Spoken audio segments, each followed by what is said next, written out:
дар раванди ҷаҳонишавии варзиш ки имрӯз он бо суръати баланд рушд мекунад, ҳамқадами замон будан албатта аз мутахассисони сатҳи касбӣ вобастагӣ хеле калон дорад.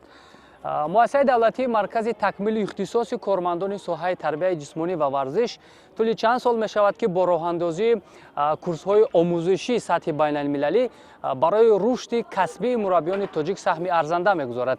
ин навбат муассисаи мазкур курси байналмилалиро барои мураббиёни теннис роҳандозӣ намуданд ки бо даъвати мутахассисони сатҳи ҷаҳонӣ имрӯз курсҳо аллакай оғоз гардиданд ва ин раванд метавонад ки ба рушди тенниси тоҷик таъсири хеле бузург расонад. мо дар ин нашри барнома аз раванди ҳамин омӯзиш барои шумо қисса мекунем.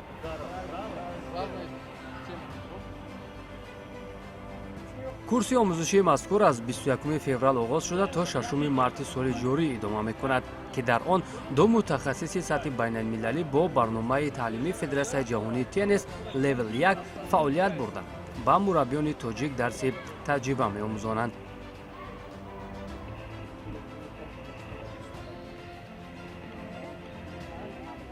албатта ин таҷрибаи нав аст барои мо. Мо нақша дорем ки то соли 2030, яъне ки 4 соли дар 4 соли оянда мо ҳадди ақал то левел 3, яъне ки ин сатҳи сеюми ва сатҳи олии анамин омӯзиш дар намуди теннис аст, мураббиёнро омӯзонем. Албатта ин аввали иқдомҳои нек ва шоистаи мо аст ва умедвор ҳастем ки ба ин ҳадафу нақшҳо ҳатман мерасем.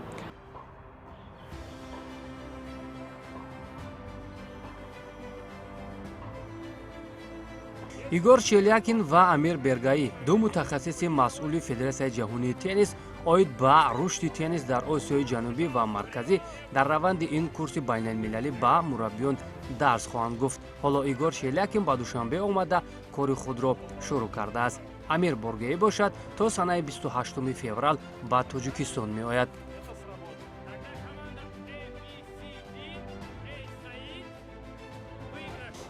Этот семинар, программа этого семинара, она разработана именно для тренеров, которые занимаются привлечением детей, новичков, взрослых именно к занятиям этим видом спорта. И методика, которая указывается, то есть или применяется на этом семинаре, она направлена именно на то, чтобы сохранить количество занимающихся людей данным видом спорта, сделать этот спорт интересным именно для массовости, чтобы увеличить количество занимающихся, да, так как мы все знаем, потому что количество людей потом рано или поздно перерастает в качество, то есть из количества вырастают спортсмены и так далее. Вот. Чем примечательно, что опять же, по инициативе Федерации тенниса Таджикистана семинар, можно сказать, международный. То есть пригласили гостей с Узбекистана, с Киргизии. Также приглашали гостей с Туркменистана. К сожалению, они приехать не смогли по объективным обстоятельствам. дар раванди баргузории курси мазкур зиёда аз 30 мураббии дохилӣ ва 3 мураббии хориҷӣ аз кишварҳои Узбекистон, Қирғизистон ширкат намуда дониш ва малакаҳои касбии худро мутобиқ ба талаботи байналмилалӣ такмил медиҳанд. барномаи курс аз 14 рӯзи омӯзишӣ иборат буда дар маҷмӯъ 126 соати академиро рӯ ба рӯ ва қисмати иловагии онлайниро дар бар мегирад. тибқи ҷадвали расмии Федератсияи ҷаҳонии теннис омӯзиши мазкур аз машғулиятҳои назаравӣ дар толори лексионӣ ва машқҳои амалӣ дар кортҳои теннис иборат мебошад.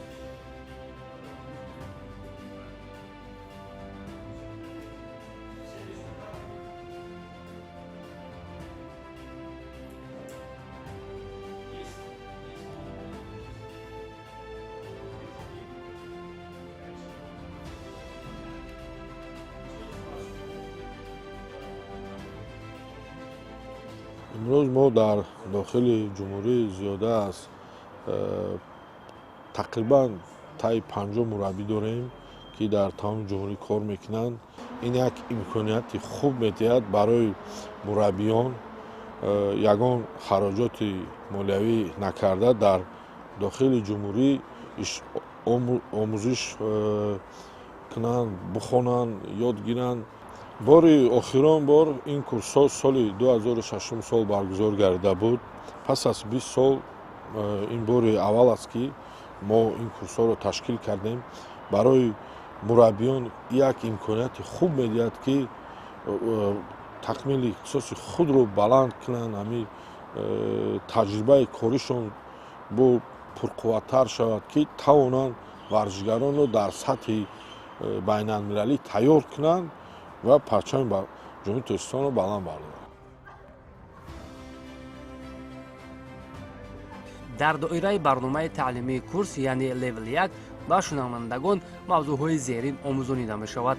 методикаи муосири таълими теннис барои шурӯъкунандагон ва сатҳи миёна, тактика ва стратегия дар 5 ҳолати асосии бозӣ, рушди техника бо такя ба принсипҳои биомеханика, психология ва омодагии ҷисмонӣ барои варзишгарони ҷавон, ташкили машғулиятҳои гурӯҳӣ ва инфиродӣ, формат ва меъёрҳои баргузории мусобиқаҳо барои кӯдакон, таҳлил ва тактикаи бозии варзишгарон, қоидаҳои ҳифзи ҳуқуқи кӯдак ва муҳити амни варзишӣ.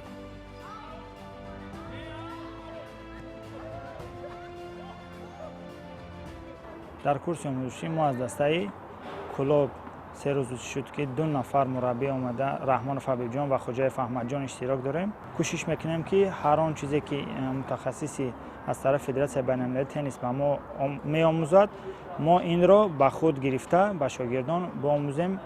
хуб мешуд ки бисёртар ин намуди курси омӯзишҳоро бисёртар мекардам ва мо мураббиён сатҳи касбии худро баланд бардорем ва дар шогирдонро барои арсаи байналмилалӣ бардоштани парчами ҷумҳурӣ тайёр намоем. ҳоло дар минтақаи клуб 2 мураббӣ фаъолият мекунем оид ба ҳамин намуди теннис. зиёда аз 30 варзишгар шогирдонро мо тамрин медиҳем ва шогирдони мо дар мусобиқаҳо иштирок мекунанд. Сейчас идет у нас 3-й день семинара. Мы уже охватили определенный материал, то есть мы охватили материал о том, как игроки умеют принимать решения, как они учатся принимать решения, на что обращать внимание в тренировочном процессе. Есть тренеры из Таджикистана, которые себя показывают очень хорошо. Вот. Есть тренеры из Таджикистана, которым, конечно, нужно работать над собой для того, чтобы они успешно сдали экзамены. Но в любом случае, то есть у нас еще впереди 10 дней. Будет огромный объем материала, потому что мы с утра до вечера практически здесь работаем. Вот. Конечно, немножко сложно, ребятам особенно сложно, кто сейчас постится, держит священный месяц. Вот. Но в целом все молодцы, все стараются, то есть есть большая заинтересованность в том, чтобы получить эти знания. дар ҷараёни омӯзиши мазкур дар қатори мураббиён якчанд теннисбозони наврас ки дар мусобиқаҳои сатҳи байналмилалӣ муваффақанд ҳамроҳ гардида аз нуқтаҳои муҳиме ки аз ҷониби ин мутахассис дарҷ мегардад огаҳӣ пайдо мекунанд.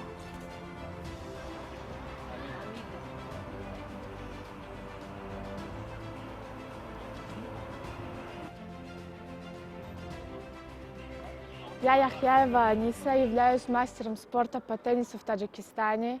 Я заняла много мест в Таджикистане и принесла сюда много удач и побед. Я в прошлом году получила 1-е место в Кубке президента. Сейчас у нас проходят курсы и приехали тренера с разных государств, которые нам очень хорошо их ведут. Мы получаем много опыта. За эти 3 дня я уже многое поняла и научилась. Для нас эти курсы очень помогут в развитии Таджикистана, а также для нас это очень большой опыт. И в будущем в Таджикистане будет очень много теннисистов, и все будут получать достойные места. дар ин муддат мутахассиси байналмилалӣ ба мо гузарондани мусобиқаҳо ва ҷалб намудани наврасон ба теннис ва тарзи гузоштани техникаи варзишгарон ва дигар чизҳоро омӯхта истодааст. кӯшиш мекунем ки инро бо муваффақият супорем ва чӣ тавре маълум аст, дар охир барои гирифтани сертификат имтиҳонҳо дар назар аст. кӯшиш менамоем ки имтиҳонҳои курсро гузашта соҳиби сертификати байналмилалӣ гардем. толи 10 сол аст ки дар ин намуди варзиш машқ мекунам ва устоди варзиш мебошам. мо наврасон хеле хурсанд ҳастем ки барои мо чунин курсҳои байналмилалӣ бароямон ташкил мекунанд. яъне аз дигар давлатҳо омада ба мо курси теннис мегузаронанд ки ин барои мо хело фоида аст. Кӯшиш мекунем ки аз ин мутахассис бисёр чизҳоро омӯзем ва берун аз дигар давлатҳо ба дигар мусобиқаҳо рафта ин чизҳоро истифода барем. муассисаи давлатии маркази такмили ихтисоси кормандони соҳаи тарбияи ҷисмонӣ ва варзиш дар ҷумҳурӣ ягона буда бо роҳандозии барномаҳои мушаххас дар рушди касбии мураббиён нақши муассир мегузорад. даъвати мутахассисони сатҳи ҷаҳонӣ ва роҳандозии курсҳои байналмилалӣ ба мо имкон медиҳад ки ба сатҳи нав бароем.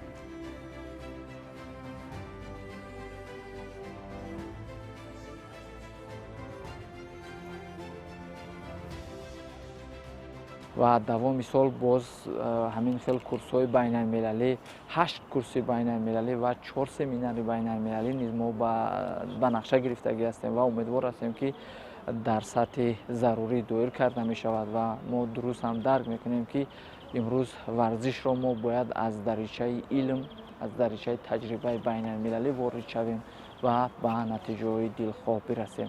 албатта чӣ хеле ки шумо шоҳид ҳастед, таи чанд соли охир дар кишвари мо даҳҳо мусобиқаҳои сатҳи байналмилалӣ доир карда мешавад.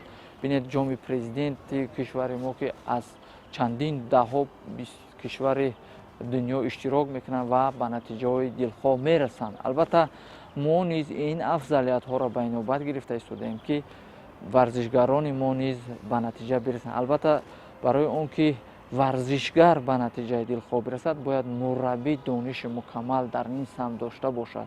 барои ҳамин маҳз ҳадафу мақсади асосии баргузории ин курсам ҳамин аст ки то ки мураббиёни мо бо таҷрибаи омӯзиш таҷрибаи байналмилалӣ варзишгарони сатҳи байналмилалӣ бисозанд.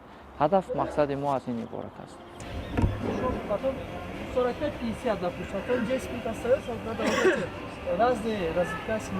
Хорошо, давайте тогда мы сейчас углубимся. Мы проводим 45 академических часов. Нет, правильно, академических 45.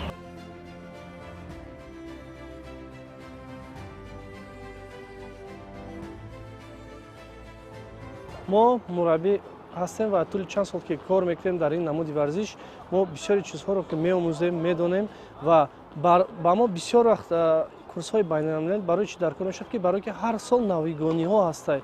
мо баъд ин навигониҳоро омӯзем ва шогирдони худро омӯзонем ки онҳо дар мусобиқаҳои байналмилалӣ бисёр иштирок мекунанд ва ба ҳамин хотир онҳо бояд яъне ёд гиранд, яъне мо ба онҳо омӯзем чизе ки мо дар ин ҷо меомӯзем ва мо бояд ба шогирдонон омӯзонем.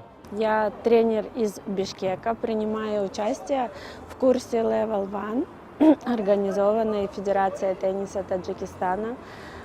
Хочу сказать, что мне очень нравится курс. В курсе очень много информации, очень много вещей, которые мы учимся. Первый раз в городе Душанбе. Мне очень нравится, очень зеленый, красивый, чистый город, корты с трибунами. Очень, очень красиво. Хочу сказать большое спасибо за гостеприимство. Нам постоянно хотят помочь. иқдоми мазкур як қадами муҳим дар самти омодасозӣ ба фазои байналмилалии варзишӣ арзёбӣ мегардад. маркази такмили ихтисос изҳор медорад ки минбаъд низ чунин ҳамкорӣ ва курсҳои байналмилалиро бештар доир менамояд ки ин раванд метавонад ба рушди варзиши тоҷик таъсири бузург расонад. чун ишора кардем, курси мазкур то санаи 6 март идома мекунад ки бо даст додани имконият аз раванди он боз шуморо ошно мекунем.